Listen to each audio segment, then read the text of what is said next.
सद्गुरुदेव की जय।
वशिष्ठ महाराज की जय। प्रगट आत्मराम की जय। जय जय गिरनारी महाराज की जय। जय जय गिरनारी महाराज की जय। जय जय गिरनारी महाराज की जय। श्री सद्गुरुदेव की जय। जगत की उत्पत्ति और स्थिति समझाते हुए वशिष्ठ महाराज मनः कल्पना मात्र ही ये संसार है वो कह के एक ऐसा रमुज उत्पन्न करे, ऐसा दृष्टांत कहते हैं। जो दृष्टांत समझने से वशिष्ठ महाराज ने ही कहा है कि जो समझे वो पंडित हो जाए, और न समझ सके वो तो अज्ञानी है ही, उसको जगत सत्यवासी है। एक राजकुमार अपने दात्री को कहता है, मुझे एक ऐसा अपूर्व दृष्टांत, मुझे कोई इतिहास बताओ जो अपूर्व हो। और हमने कल देखा कि दात्री ने वो अपूर्व दृष्टांत विद्यमान थी, इसलिए बालक को बताया और हमने उसको सुन के सबने समझ लिया कि जैसे धात्री ने कल्पना मात्र उस बच्चे को ये इतिहास सुनाया, वो इतिहास सिर्फ कल्पना ही थी, कल्पना के सिवा कुछ नहीं। वैसे ही वशिष्ठ महाराज कहते हैं कि जगत कल्पना मात्र है, कल्पना के सिवा कुछ नहीं। मन के संकल्पों के कारण शुद्ध चिदात्मा में, चिन्मात्र आत्मसत्ता में ये जगत भाषित होता है। नित्य प्रतीत होता हुआ ये जगत वास्तव में है ही नहीं, हुआ ही नहीं, मगर अविचार से जैसे हमें आबेहूब लगता है, बिल्कुल सत्य लगता है, और सत्य समझ के ही हम उसमें लाभ हानि, जय पराजय, सुख दुख का अनुभव करते हैं। बार बार सत्संग करते हुए भी व्यवहार कालीन वो सत्संग कहाँ चला जाता है पता ही नहीं रहता, अज्ञान में ही फिर प्रवृत्त है। तो ये दृष्टांत से हमें स्पष्ट मालूम होता है कि मनः कल्पित तीन बंधु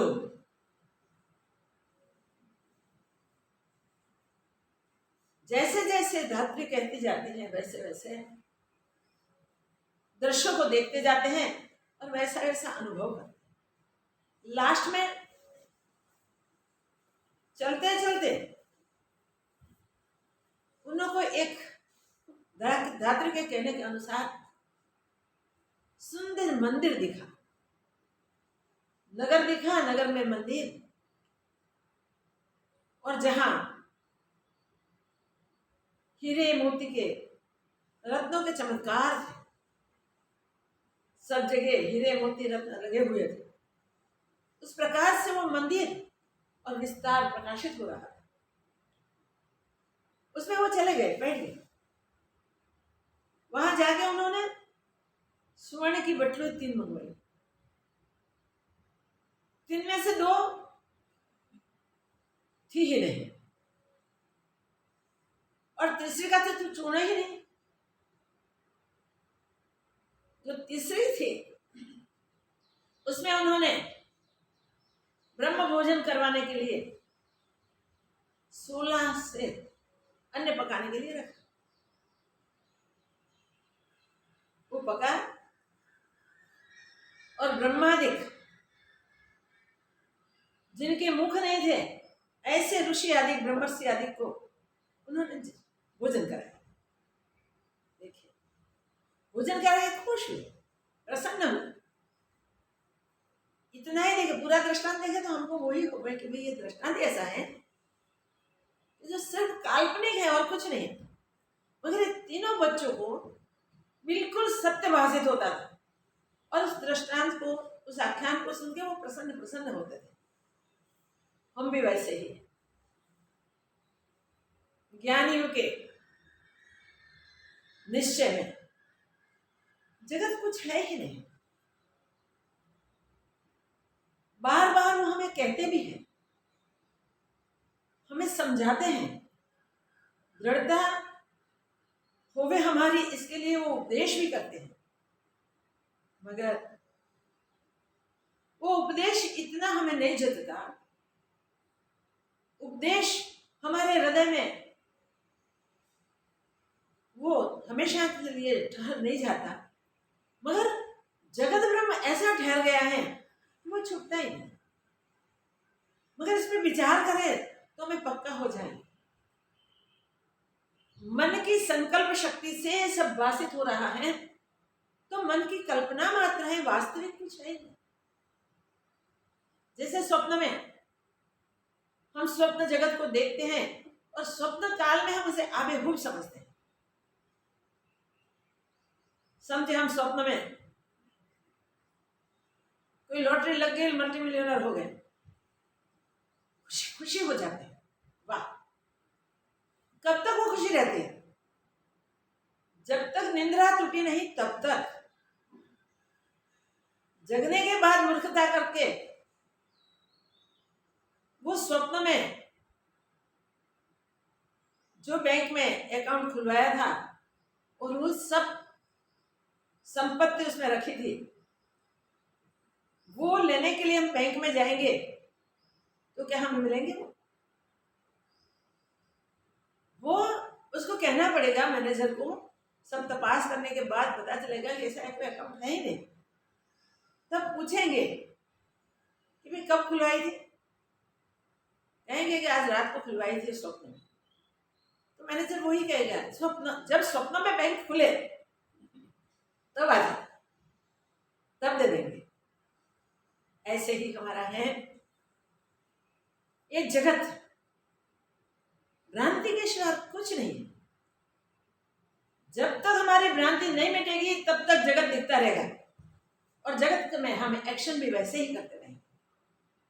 जब भ्रांति खुल जाएगी तब पता चलेगा कि एक पूर्ण ब्रह्म सर्वत्र परिपूर्ण रूप से स्थित है, उसके सिवा अन्य कुछ उपजा ही नहीं, हुआ ही नहीं। वो ज्ञान होते ही निश्चय हो जाएगा कि अब तक जो अज्ञान में हम भटकते थे, वो अज्ञान ने हमको ऐसे घेरे थे कि उससे हम बाहर जा ही नहीं सकते थे। मगर सत्शास्त्रों का अभ्यास, महापुरुषों का संग, और उस संग से विचार पूर्वक हम सिद्धांत में स्थिरता करते हैं, तब हम भी वही पूर्ण ज्ञानी हो जाते हैं। और हमें भी ये सारा संसार, दृश्य जगत दृश्य रूप से दिखे तब भी वो सिर्फ मृग तृष्णा का जल होता है। रस्सी में दिखे हुए सर्पवत है। जब सर्प का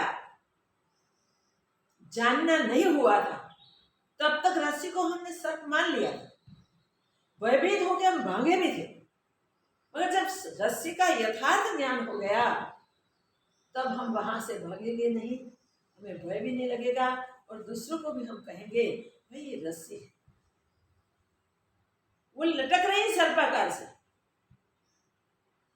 रूप आकार, ये दृश्य पूरा दिखे संसार का तो भी रूप आकार वस्तु आदि से दिखता हुआ ये जगत वास्तव में कुछ है ही नहीं, ऐसा निश्चय हो जाएगा। और फिर निश्चय से हम स्वरूप में स्थित होकर जो शेष प्राकृत आचार होगा वो करेंगे। ज्ञान होते ही प्रारब्ध शेष होता है, तब भी जीवन मुक्ति शुरू हो जाती है। जगत के बंधन से, भव बंधन से हम छूट जाते हैं, और आत्मानंद से हम शेष जो प्रारब्ध रहता है उसके अनुसार जो प्राकृत आचार हमारे पास आता है वो हम करते रहते हैं। वह कैसे जल कमल, जल में जैसे कमल रहता है, उस कमल को जल स्पर्श नहीं कर सकता। कमल पत्र जल को बिल्कुल टच करके रहता होता है, तो भी वो पत्र को भिगो नहीं सकता, सड़ा नहीं सकता। वैसे ही एक बार निश्चय हो जाएगा कि मनः कल्पना मात्र जगत है, वस्तु काल परिच्छेद आदि कुछ बना ही नहीं, भिन्न भिन्न रूप दिखते हुए दृश्यादिक मानव दानव देव पशु पक्षी कीट पतंग सार जंगम सब योनिया वो कुछ नहीं बना, सब भ्रांति मात्र है। आबेहूब दिखते हुए स्वप्न के सारे दृश्य जैसे होते ही नहीं, वैसे अभी अज्ञान से आबेहूब दिखते हुए जगत दृश्य ज्ञान में कुछ हुआ ही, कुछ बने ही नहीं, कुछ थे ही नहीं।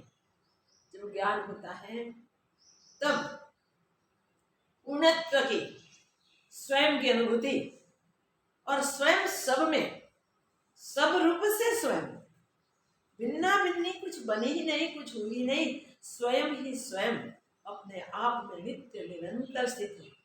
इसमें जो भी जगत ब्रह्म होता है, जो उत्पत्ति, सर्ग की उत्पत्ति और प्रलय जो भाषित होते हैं, वो सब मिथ्या कल्पना मात्र है। तो ये जगत में जीव वासना से कहीं दृश्य देखता है, श्रुति से दृश्य देखता है, पर वो भ्रांति मात्र है, सत्य है तो श्रुति के। जब ज्ञान होता है तब वासना कैसे किस प्रकार मिट जाती है पता नहीं चलता। तो इस प्रकार याद रखें, जगत पूर्व कर्म से ही उत्पन्न हुआ है, तो कर्म जगत ही है, जगत कर्म ही है। मगर जब पता चलता है, जब ज्ञान होता है, तब ये कुछ बना ही नहीं, कुछ हुआ ही नहीं, न कर्म है, न कारण है, न करता है। कर्म करण करता कुछ भी नहीं है, जो है वो एक निष्कलंक आत्मा ही है। उस आत्म स्वभाव में स्थित होने के लिए वशिष्ठ महाराज की उदारता हम उसका उपयोग कर लें तो परम कल्याण इसी जन्म में सिद्ध कर लें। तो इस प्रकार जो भी जरूरी है वो सारे दृष्टांत देख, जगत ब्रह्म हुआ मन से, दोष दृष्टि से ये भ्रमादिक सब दिख रहे हैं, वो सब मिथ्या हैं, ऐसा निश्चय करवाने के लिए परम बोध करते हैं। इस बोध में अब देखें वशिष्ठ महाराज आगे क्या कहते हैं।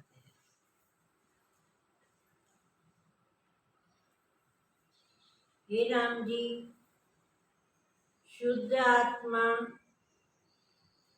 निष्किंचन रूप है, पर शुद्ध आत्मा के निष्किंचन रूप है, पर संकल्प से वश से किंचन रूप हो भासता है। किंचन रूप होकर भाषित होता है। निष्किंचन आत्मा संकल्प से किंचन रूप होकर भाषित होता है।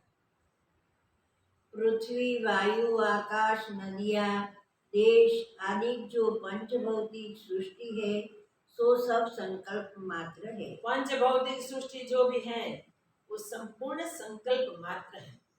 जैसे स्वप्न में नाना प्रकार की सृष्टि भासती है और कुछ नहीं उपजती, तैसे ही इस जगत को जानो। बिल्कुल स्वप्न मात्र इस जगत को जानो। जैसे कल्पित राजपुत्र भविष्यत नगर में स्थित हुए थे और वह रचना संकल्प बालक को स्थिर हुई थी, तैसे ही यह जगत संकल्प मात्र मन के पूर्ण दृष्टांत की तरह है। ये जगत संकल्प मात्र मन के स्फुरण से ही हुआ है। जैसे द्रव्यता से जो जल में तरंग होते हैं वह जल ही जल है, तैसे ही आत्मा में स्थित है। आत्मा ही आत्मा में स्थित है, द्वैत ब्रह्म कुछ हुआ ही नहीं। यह सब जगत संकल्प से उपजता है और बड़े विस्तार को प्राप्त होता है। संपूर्ण जगत संकल्प से उपजता है और बड़ा विस्तृत होकर दिखता है, विस्तार को प्राप्त होता है। जैसे दिन होने से सब व्यवहार विस्तार को प्राप्त होते हैं, तैसे ही संकल्प से उपजा जगत विस्तार को प्राप्त होता है और चित्त का विलास है। संपूर्ण जगत विस्तार चित्त का विलास है, सिर्फ संकल्प से उपजा है और चित्त से ही रसरा हुआ है। चित्त के फूलने से वास्ता है। इससे हे राम जी, संकल्प रूपी मेल को त्याग करके निर्विकल्प आत्म तत्व का आश्रय करो। इसलिए संकल्प रूपी मैल को त्याग करके निर्विकल्प आत्मा का आश्रय करो जहाँ कोई संकल्प विकल्प नहीं, कोई कल्पना जहाँ उठती ही नहीं। जब उस पद में स्थित हो गए तब परम शांति की प्राप्ति होगी। निर्विकल्प आत्म पद में जब स्थित हो गए तब परम शांति की अनुभूति होगी। वशिष्ठ जी बोले, हे राम जी, मूढ़ अज्ञानी पुरुष अपने संकल्प से आप ही मोह को प्राप्त होते हैं। मूढ़ अज्ञानी पुरुष अपने ही संकल्पों से देखो मोह को प्राप्त हो जाते हैं। मोह का कारण है अपना ही अज्ञान, अपनी ही मूढ़ता, अपनी ही मूर्खता। और जो पंडित है वह मोह को नहीं प्राप्त होते। पंडित जन मोह को प्राप्त नहीं होते, ज्ञानी मोह को प्राप्त नहीं होते, मूर्ख ही मोह को प्राप्त होते हैं और अपने आप से, अपने विचारों से, अपने संकल्पों से वो मोहग्रस्त होते हैं। जैसे मूर्ख बालक अपनी परछाई में पिशाच कल्प कर आप ही भय पाता है, मूर्ख बालक पिशाच की कल्पना करके वो कहा करता है, अपने परछाई में पिशाच की कल्पना करता है और फिर डरता है, भागता है, रोता है। कैसे ही मूर्ख अपनी कल्पना से दुखी होता है, बस वैसे ही मूर्ख जन अपनी कल्पना से दुखी होते हैं।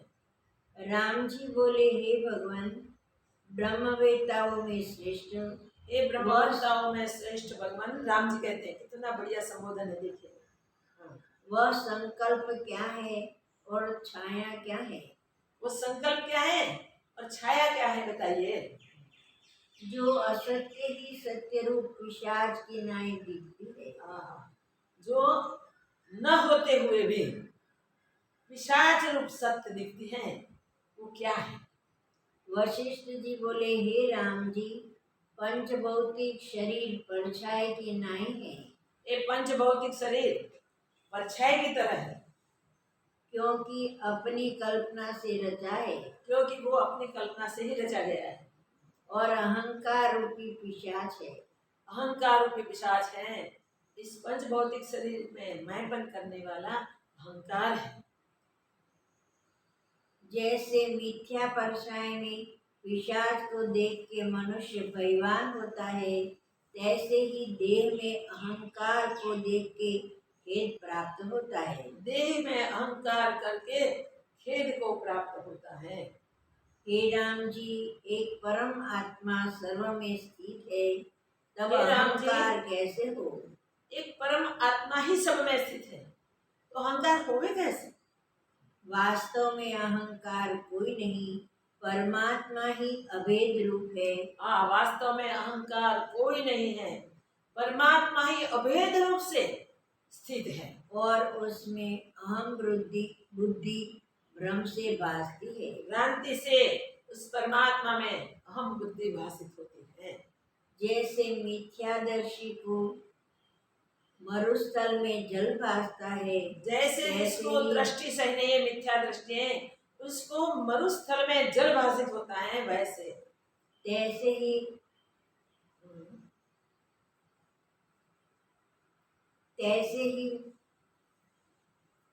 मिथ्या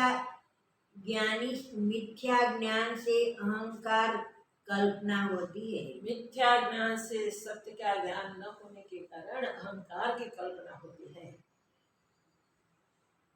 जैसे मणि का प्रकाश मणि पर पड़ता है, सो मणि से भिन्न नहीं, मणि ही रूप है, तैसे ही आत्मा में जगत भासता है, सो आत्मा ही में स्थित है। मणि का प्रकाश मणि पर पड़े तो मणि से भिन्न नहीं। ऐसे आत्म प्रकाश जब होता है तब अनुभव हो जाता है कि जगत भी आत्मा से भिन्न नहीं है, भी आत्मा ही आत्मा है। जैसे जल में द्रव्यता से चक्र और तरंग हो भासते हैं, सो जल रूपी है, तैसे ही आत्मा में चित्त से जो नानत्व हो भासता है, सो आत्मा से भिन्न नहीं। चित्त से आत्मा में जो भिन्ना भिन्नी भाषित होती है, वो आत्मा से भिन्न नहीं है। असम्यक दर्शी से नानत्व भासता है, दर्शन से भिन्ना भिन्नी भाषित होती है। इससे असम्यक दृष्टि का त्याग करके आनंद रूप का आश्रय करो। असम्यक दृष्टि का त्याग करना चाहिए और आनंद स्वरूप का आश्रय करना चाहिए। और मोह के आरंभ को त्याग कर, और मोह के आरंभ को छोड़ दो, उसको त्याग के शुद्ध बुद्धि सहित विचरो, शुद्ध बुद्धि सहित, आत्म बुद्धि सहित विचरो, और विचार से सत्य ग्रहण करो, आत्म विचार करके सत्य को ग्रहण करो, असत्य का त्याग और करो। असत्य का त्याग कर दो। हे राम जी, तुम मोह का महात्म देखो कि स्थूल रूप देह जो नाशवंत है, उसके रखने का उपाय करते हो। मोह का मातम समझो, मोह क्या करवाता है। ये दुख रूप शरीर नाशवंत है, उसको शाश्वत बनाने के लिए यत्न करते। कई लोग ये करते हैं, मूर्ख जन ज्ञान की बातें करते हैं, मगर देह को अजर अमर करने के लिए कहीं कहीं प्रयोग करते रहते हैं। तो ये मोहवश होता है। पर वह रहता नहीं, और मगर वो शरीर रहने वाला नहीं है, क्योंकि ये मरने वाला है, प्रतिपल मरता जा रहा है। और जिस मन रूपी शरीर के नाश में कल्याण होता है, उसको पुष्ट करता है। पंचभूतात्मा शरीर को रखने के लिए प्रयत्न करता है, और मन मन रूपी रूपी शरीर को पुष्ट करता है। पुष्ट करता जाता है, मना कल्पित शरीर को पुष्ट करता है।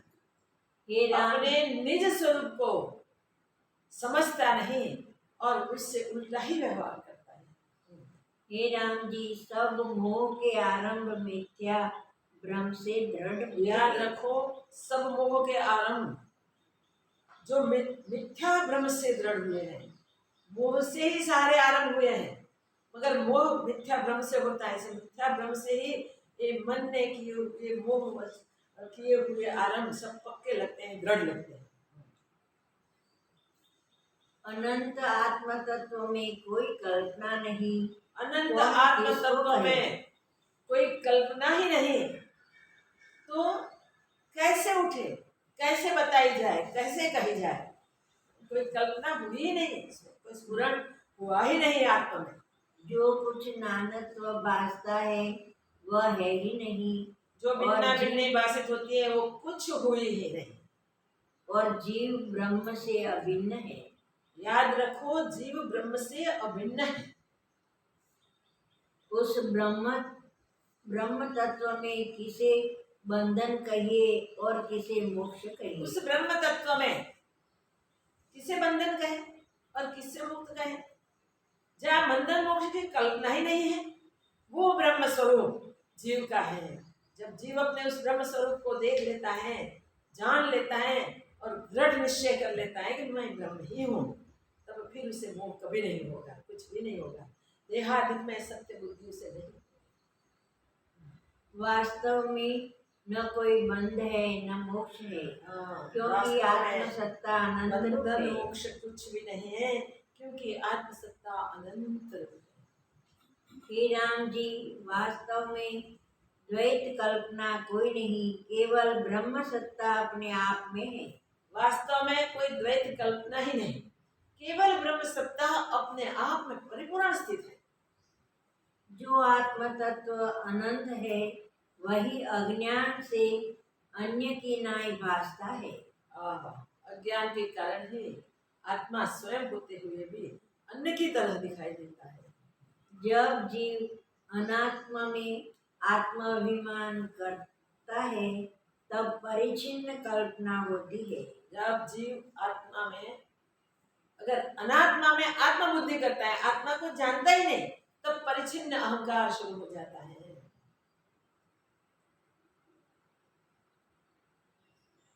और शरीर को अछेद्य रूप जान के कष्टवान होता है। शरीर को, आत्मा की जगह शरीर को अछेद्य अकाट्य रूप जान के दुखी होता है। पर आत्मा पद में भेद अभेद विकार कोई नहीं। वास्तव में आत्मा पद में न भेद है न अभेद भाव भी है, कोई विकार ही नहीं है, वो तो निर्विकार है। भेद अभेद जैसे विकार आत्मा में है ही नहीं, क्योंकि वह तो नित्य शुद्ध बोध और अविनाशी। वो तो नित्य शुद्ध बोध और अविनाशी होता है। हे राम जी, आत्मा में न कोई विकार है, न बंधन है और न मोक्ष है। आत्मा में न विकार है, न बंधन है, न मोक्ष है, और कुछ हुआ ही नहीं, स्वयं ही स्वयं है। तो ये सब कल्पना भी कहाँ से हो। क्योंकि आत्म तत्व अनंत रूप, निर्विकार, अछेद्य, निराकार और अद्वैत रूप है। बस आत्म तत्व को अछेद्य, अद्वैत, निराकार और अद्वैत रूप स्वयं ही स्वयं है, वो दृढ़ कर लेना चाहिए। उसको बंध विकार कल्पना कैसे हो? उसको बंद जैसे विकार कल्पना कैसे हो? बंद दिखे कहाँ से? हे राम जी, देह के नष्ट हुए आत्मा नष्ट नहीं होता। देह के नष्ट होने से आत्मा नष्ट नहीं होता। जैसे चमड़ी में आकाश होता है तो वह चमड़ी के नाश हुए नष्ट नहीं होता। हाँ देखो, ये अपनी चमड़ी में आकाश होता है, हम सबको पता है कि इसमें छिद्र से पसीना आता है, फीलिंग्स होती हैं। तो चमड़ी में आकाश जो रहता है, इतना सूक्ष्म आकाश, वो चमड़ी के नाश से उसका नाश, आकाश का नाश नहीं होता। आकाश तो महाकाश ही है, चाहे सूक्ष्म रूप में दिखे चाहे विस्तृत रूप से दिखे, मगर वो है महाकाश। वो इसमें भी ऐसी भिन्ना भिन्नी कुछ नहीं है। आकाश आकाश ही है, परिपूर्ण है, छोटा दिखे या बड़ा दिखे। ऐसे ही देह के नाश हुए आत्मा नाश इस नष्ट प्रकार नहीं होता। सलंग सूत्र जो आत्मा है उसका देह के नाश होते नाश नहीं होता। जैसे फूल के नाश हुए गंध आकाश में लीन होती है, जैसे कमल पर बर्फ पड़ता है तो कमल नष्ट हो जाते हैं, भ्रमर नष्ट नहीं होता। और कमल पे जैसे बैठा हुआ भ्रमर, अगर कमल नष्ट हो जाए तो भ्रमर नष्ट नहीं होता। क्या सुंदर बात बताई। और जैसे मेघ के नाश हुए पवन का नाश नहीं होता, बादल का नाश होए, पवन लगे, बादल छिन्न भिन्न हो जाए, मगर पवन का नाश नहीं होता। तैसे ही देह के नाश हुए आत्मा का नाश नहीं होता। तैसे ही देह के नाश से आत्मा का नाश नहीं होता। हे राम जी, सबका शरीर मन है और वह आत्मा की शक्ति से, सबका शरीर मन है मगर आत्मा की शक्ति है, बस उसमें यह शरीर आदि जगत रचा है। उस मन से शरीर आदि जगत की रचना हुई है। उस मन का ज्ञान बिना नाश नहीं होता। ये मन का नाश ज्ञान से होता है, ज्ञान बिना मनोनाश नहीं हो सकता। तो फिर शरीर आदि के नष्ट हुए आत्मा का नाश कैसे? शरीर आदि नाश हो गए तो तब आत्मा का नाश कैसे हो? हे राम जी, शरीर के नष्ट हुए तुम्हारा नाश नहीं होगा। हे राम जी, याद रखो, शरीर के नाश होने से तुम्हारा नाश नहीं होगा। तुम क्यों मिथ्या शोकवान होते हो? तुम क्यों दुखी होते हो? क्यों मिथ्या शोकवान होते हो? तुम तो नित्य शुद्ध और शांत रूप आत्मा हो। तुम तो नित्य शुद्ध और शांत रूप आत्मा हो। हे राम जी, जैसे मेघ के क्षीण हुए पवन क्षीण नहीं होता और कमलों के सूखने से भ्रमर नष्ट नहीं होता, तैसे ही देह के नष्ट हुए आत्मा नष्ट नहीं होता। देह नाश हो गए तो भी आत्मा का नाश नहीं होता। जैसे कमल का नाश हो गए तो भ्रमर का नाश नहीं होता। जैसे बादल छिन्न भिन्न हो जाए तो भी पवन का नाश नहीं होता। संसार में क्रीड़ा करता जो मन है उसका संसार में नाश नहीं होता, तो आत्मा का नाश क्रीड़ा कैसे करता हो? हुआ मन, संसार में उसका मन का नाश नहीं होता, तो फिर आत्मा का नाश तो कैसे होगा? वो क्रीड़ा करता ही रहता है, इसलिए उसका नाश नहीं होता। आत्मा तो स्वयं सूत्र है, अचल अविनाशी है, तो आत्मा का नाश कैसे होगा? जैसे घट के नाश हुए घटाकाश का नाश नहीं होता। हे राम जी, जैसे जल के कुंड में सूर्य का प्रतिबिंब पड़ता है और उस कुंड के नाश हुए प्रतिबिंब का नाश नहीं होता, यदि उस जल को और थोड़े ले जाओ तो प्रतिबिंब भी चलता भासता है। पात्र में सूर्य का प्रतिबिंब पड़े, अगर पात्र का जल का नाश हो जाए तो वो बिंब तो बिंब ही है, प्रतिबिंब का नाश कैसे होगा?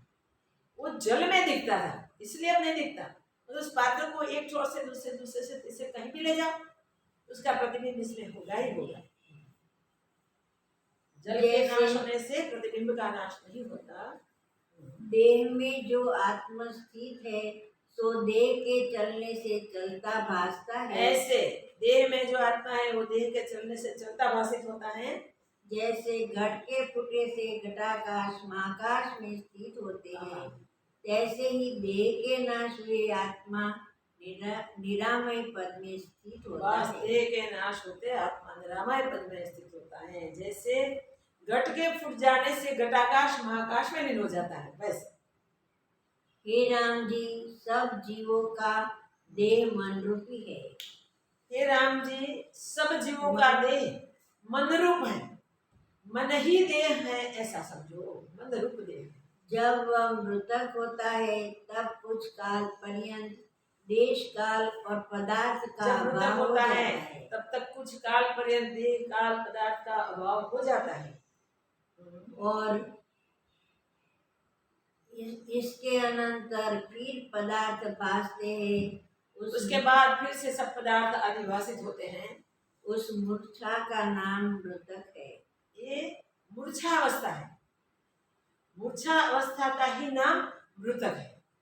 आत्मा का नाश तो नहीं होता। आत्मा का नाश तो कोई उपाय से कभी भी नहीं होता। चित्त की मूर्छा से देश काल और पदार्थों के अभाव होने का नाम चित्त की मूर्छा से ही देश काल वस्तु का पदार्थों का अभाव दिखाई देता है, उसका नाम मृतक है। उसका नाम मृत्यु है। हे राम जी, संसार ब्रह्म का रचने वाला जो मन है उसका ज्ञान रूपी अग्नि से नाश होता है। वाह, ज्ञान से ही मन का नाश होता है जो संसार की रचना करता है। आत्मसत्ता का नाश कैसे हो? आत्मसत्ता का नाश हो ही कैसे? मनोनाश संभवित है, आत्मसत्ता का नाश संभवित नहीं है। हे राम जी, देश काल और वस्तु से मन का निश्चय विपर्य भाव प्राप्त होता है। देश काल वस्तु से मन से विपर्य भाव पैदा होते हैं, ये मन का ही कार्य है। चाहे अनेक यत्न करे परंतु ज्ञान बिना नष्ट नहीं होता। और कितने भी उपाय करें ज्ञान के बिना ये नष्ट नहीं होता। हे राम जी, कल्पित रूप जन्म का नाश नहीं होता तो जगत के पदार्थों से आत्मसत्ता का नाश कैसे होगा? जगत के पदार्थों से आत्मसत्ता का नाश होवे कैसे? इसलिए शोक किसी का न करना। इसलिए शोक किसी का न करना। हे महाबाहो, तुम तो नित्य शुद्ध विनाशी पुरुष हो। हे महाबाहो, हे बलवान, तुम तो नित्य शुद्ध अविनाशी आत्मा हो। यह जो संकल्प वासना से तुम्हें जन्म मरण आदि भासते हैं, संकल्प की वासना से तुम्हें जो जन्म मरण आदि दिखाई देते हैं वो भ्रम मात्र है, वो भ्रांति है। इससे इस वासना को त्याग के तुम शुद्ध चिदाकाश में स्थित हो जाओ। इससे इस वासना का त्याग करो और शुद्ध चिदानंद आत्मा में स्थित हो जाओ। जैसे गरुड़ पक्षी अंडा त्याग के आकाश को उड़ता है, ऐसे ही वासना को त्याग करके गरुड़ पक्षी एक पक्षी वो ये कर सकता है कि अंडे को त्याग देता है, वो आकाश को उड़ जाता है। वैसे तुम वासना का त्याग करो, वासना के त्याग से ही स्वर्ग की प्राप्ति होगी। हे राम जी, शुद्ध आत्मा में मनन होता है, वही मन है। शुद्ध आत्मा में जो मनन स्फुरित होता है वो मन है। वह मनन शक्ति इष्ट और अनिष्ट से बंधन का कारण है। ये मनन शक्ति इष्ट और अनिष्ट से बंधन का कारण बनती है। और वह मन मिथ्या भ्रांति से उदय हुआ। बस जो ये मनन करने वाला है वो मिथ्या भ्रांति से भाषित होता है। मन मिथ्या भ्रांति से ही भाषित होता है। तैसे ही जागृत सृष्टि बस वैसे जैसे ही स्वप्न दृष्टा भ्रांति मात्र होते हैं, तैसे ही जागृत सृष्टि भ्रांति मात्र है। स्वप्न दृष्टा की तरह जागृत सृष्टि भ्रांति मात्र। हे राम जी, यह जगत अविद्या से बंधनमय और दुख का कारण है। अविद्या से ये जगत बंधन में है और दुख का कारण है। अविद्या ने ही सारे दुख खड़े किए हैं, सारे बंधन किए हुए हैं। और उस अविद्या से तरना कठिन है। उस अविद्या से तरना बहुत कठिन है। एक ही उपाय है उस अविद्या से छूटने का। अविचार से अविद्या सिद्ध होती है अविचार से ही अविद्या सिद्ध है और विचार विचार किए करने से से नष्ट निवृत्त हो होती जाती है। है। तो विचार, आत्मविचार एक ही उपाय है अविद्या से छूटने का। उसी अविद्या से जगत विस्तार, उसी अविद्या से संपूर्ण जगत विस्तार को प्राप्त हुआ है। यह जगत बर्फ की दीवार है। ये जगत तो बर्फ की दीवार है। सूर्य का ताप मिलेगा कहाँ रहेगी? जब आत्मविचार से। जब ज्ञान रूपी अग्नि का तेज होगा तब निवृत्त हो जाएगी। बस ज्ञान रूपी अग्नि का तेज होगा, ज्ञान रूपी सूर्योदय होगा, तो वो दीवार नष्ट हो जाएगी। बर्फ की दीवार रहे कब तक? जब तक ठंडक है तब तक। वैसे अज्ञान है, अविचार है, तब तक ये जगत सत्यभाषित होता है। आत्मविचार करके देखेंगे तो अज्ञान की निवृत्ति होते ही ये जगत ब्रह्म मिट जाएगा। हे राम जी, यह जगत आकाश रूप है। अविद्या भ्रांति दृष्टि से आकार को भासता है भ्रांति दृष्टि से ही आकार को देखता है और असत्य अविद्या से बड़े विस्तार को प्राप्त होते हैं। असत्य रूप अविद्या से ही एक बड़े विस्तार को प्राप्त होता है। यह दीर्घ स्वप्न है। ये तो दीर्घ स्वप्न है। विचार किए से निवृत्त हो जाता है। स्वप्न में से जगने के बाद हम विचार करते हैं तब पता चलता है मिथ्या भ्रम था। विचार करने से अविद्या निवृत्त हो जाती है, स्वप्न की तरह है। उसका नष्ट करने का उपाय एक ही विचार है। हे राम जी, यह जगत भावना मात्र है, वास्तव में कुछ उपजा नहीं। हे राम जी, यह जगत भावना मात्र है, उपजा कुछ नहीं, हुआ कुछ नहीं। जैसे आकाश में भ्रांति से मोर के पुच्छ की नाई तरुवरे भासते हैं, ऐसे आकाश में तरुवरे कैसे बात मोर के पुच्छ के बाद हिलते हिलते भासते हैं, तैसे ही भ्रांति से जगत भासता है। भ्रांति से संपूर्ण जगत भासता है। जैसे बर्फ की शिला तप्त करने से लीन हो जाती है, जैसे बर्फ की शिला ताप करने से लीन हो जाते हैं, तैसे ही आत्मविचार से जगत लीन हो जाता है। आत्मविचार से जगत लीन हो जाता है, जगत ब्रह्म मिट जाता है। हे राम जी, यह जगत अविद्या से बंधा है। बस यह जगत अविद्या से बंधा हुआ है, तो अविद्या से अनर्थ उपजा का है। कारण है। वो अविद्या ही अनर्थ का कारण है। जगत तो कुछ है नहीं, फिर दिखाई देता है, तो अनर्थ का कारण है। जैसे जैसे चित्त फूटता है तैसे ही भासता है। जैसे जैसे चित्त स्फुरता जाता है तैसे तैसे ही जगत भाषित होता है।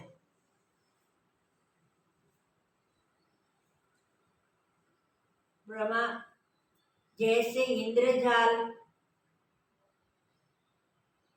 सुवर्ण की वर्षा आदि माया रचता है, तैसे ही चित्त जैसा सुवर्ण की वर्षा होती दिखाता है, मगर ये मिथ्या भ्रम है। इंद्रजाल का स्वर्ण के वर्षा का प्रसंग कभी हुआ नहीं, कभी नहीं हो सकता। जैसे इंद्रजाली सुवर्ण की वर्षा आदि माया रचता है, तैसे ही चित्त जैसा फूलता है तैसा ही वो भासता है। इंद्रजाली जैसा चित्त जैसे जैसे स्फुरता जाता है वैसा वैसा हो दिखाई देता है। जैसे बाजीगर की बाजी जैसी जैसी बाजी बनाता है वैसे वैसे अभिभूत दिखती है। ये इंद्रजाल की बाजीवत ये संपूर्ण विस्तृत जगत वास्तव में उपजा ही नहीं, कुछ है ही नहीं। आत्मा के प्रमाद से जो कुछ चेष्टा मन करता है वह अपने ही नाश के कारण आत्मा होती को है। न जानते, आत्मा के प्रमाद से मन जो भी चेष्टा करता है वो अपने नाश के लिए ही करता है, आखिर खुद का नाश ही होने वाला होता है। जैसे घुरान अर्थात फुसवारी की चेष्टा अपने ही बंधन का कारण होती है, तैसे जैसे ही मन फुसवारी की कीड़ा चेष्टा जिसको गुरान भी कहते हैं, वो क्या चेष्टा करती है, अपने लिए गुफा बनाते हैं और घूम करते करते जमीन को खोदती जाती है। वो मिट्टी जो निकालती है ना उसके ऊपर ही पड़ती है, वो अंदर उतरती जाती है, मिट्टी सारी उसके ऊपर गिरती है, तो इससे वो उसमें दबकर मर जाते हैं। तो फुसवारी कीड़ा जो भी उद्यम करता है वो अपने नाश के लिए करता है। वैसे ही मन जो भी विस्तृत संसार जगत उत्पन्न करता है वो अपने नाश के लिए ही करता है। बंधन का कारण होती है, तैसे ही मन की चेष्टा अपने नाश के निमित्त होती मन है। की सब चेष्टा अपने नाश के लिए ही होती है। जैसे नटवा अपनी क्रिया से नाना प्रकार के रूप धारता है, तैसे ही मन अपने संकल्प को नटवा की तरह विकल्प करके नाना प्रकार के मन अपने संकल्प को विकल्प करके संकल्प विकल्प से विविध प्रकार के भाव रूपों को धारता है। भाव रूप को धारण करता है। जब चित्त अपने संकल्प विकल्प को त्याग कर आत्मा की ओर देखता है, तब चित्त नष्ट हो जाता है। जब जीव संकल्प विकल्प को त्याग के आत्मा की ओर देखता है तब क्या नष्ट होता है? चित्त नष्ट हो जाता है। जो चित्त हमें घुमाता है, जो चित्त हमको जगत को सत्य समझाता है, वो घुमाने वाला चित्त स्वयं ही नष्ट हो जाता है जब वो आत्मा की ओर देखता है तब। और जब तक आत्मा की ओर नहीं देखता तब तक जगत को फैलाता है। बस आत्मा की ओर नहीं देखता तब तक वो जगत का विस्तार बढ़ाता जाता है, तो दुख का कारण होता है। बस वो दुख का ही कारण है। हे राम जी, संकल्प आवरण को दूर करो तब आत्म तत्व हे राम जी, प्रकाशेगा। संकल्प भी आवरण को दूर करो तब आत्म तत्व प्रकाश होगा। तो संकल्प ही हमारे बंधन का कारण है। मना संकल्प सारे त्याग दो, आत्म स्वभाव से तुम जैसे हो वैसे प्रकाशित हो जाओगे।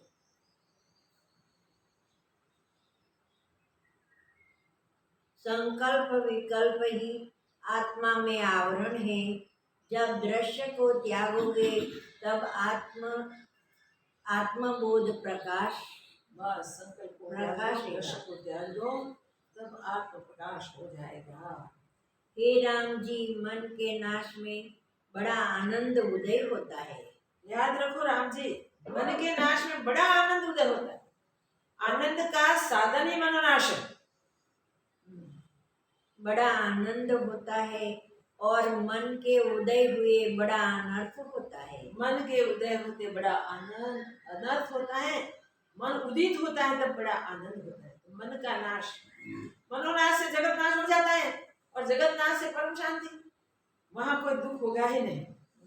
इससे मन के नाश करने का यत्न करो। इसलिए मन के नाश करने का यत्न करो। मन के नाश होने से ही आनंद की प्राप्ति होगी। मन के बढ़ाने का यत्न मत करो।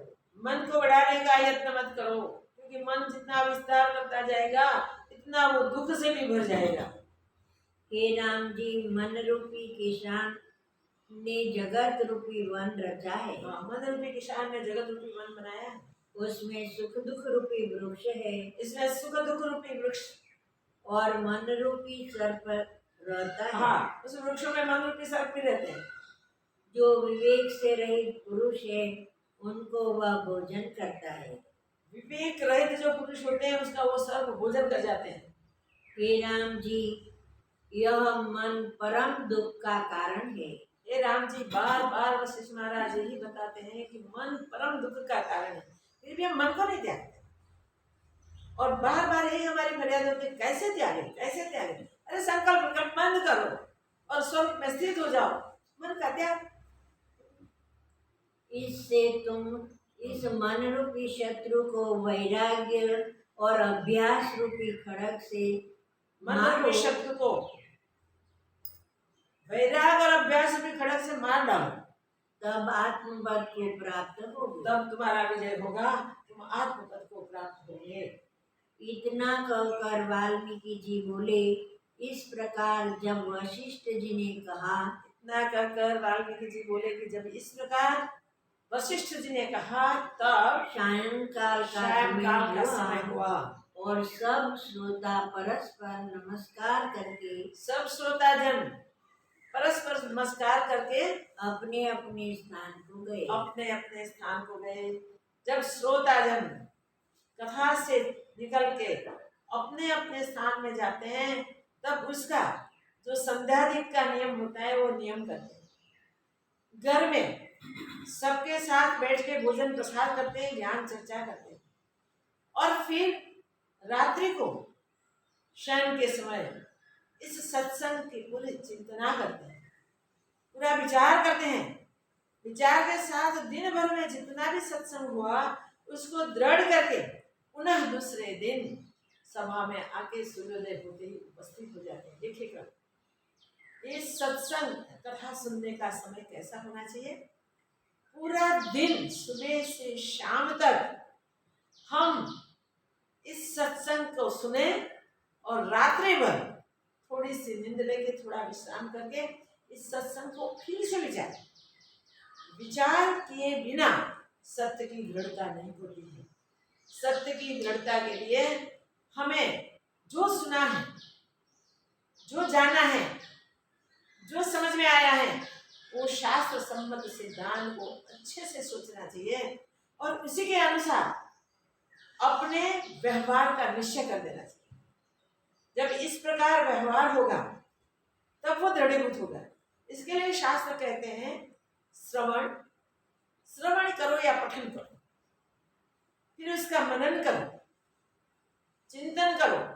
श्रवण पठन जो करते हैं वो श्रवण पठन बंद होने के बाद उसको स्मृति में लाना है, उसका मनन करना है, मन से उस सत्संग को अच्छी तरह से सोचना है, चिंतन चित्त से करना है, चित्त को आत्मचिंतन में लगा देना है और फिर उसी के अनुसार जीवन के बाकी के समय में बरतना है।